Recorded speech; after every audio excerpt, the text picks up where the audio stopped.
Donc, pour terminer avec les adjustment layers, c'est juste vous dire qu'on a plusieurs ajustements qu'on peut faire. Je vous invite à vraiment venir jouer avec chacun.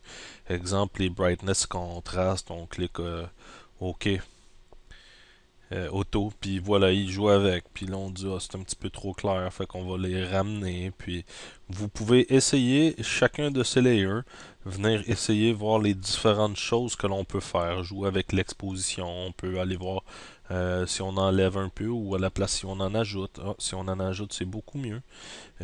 Toujours en regardant le résultat que vous obtenez si vous cachez avec le résultat original et venir travailler vos images avec chacune de ces options-là.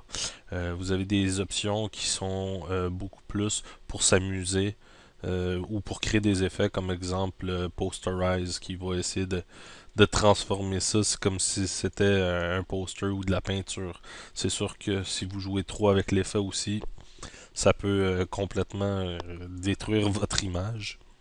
Mais je vous invite vraiment à venir essayer chacune de ces options pour comprendre un petit peu comment elles fonctionnent et ce qu'on peut faire avec.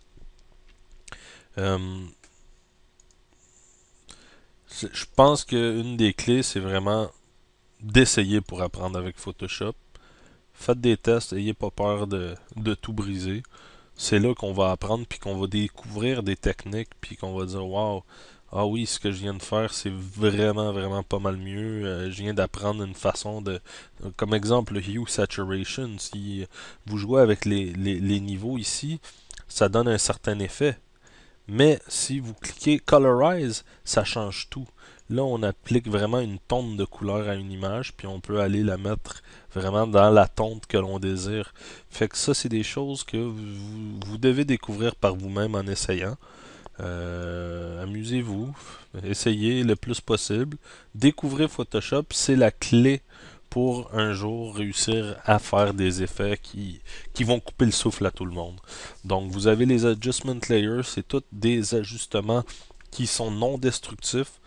Donc n'ayez pas peur de les essayer, vous pouvez tout simplement cacher ou jeter le layer si jamais ça ne satisfait pas vos besoins.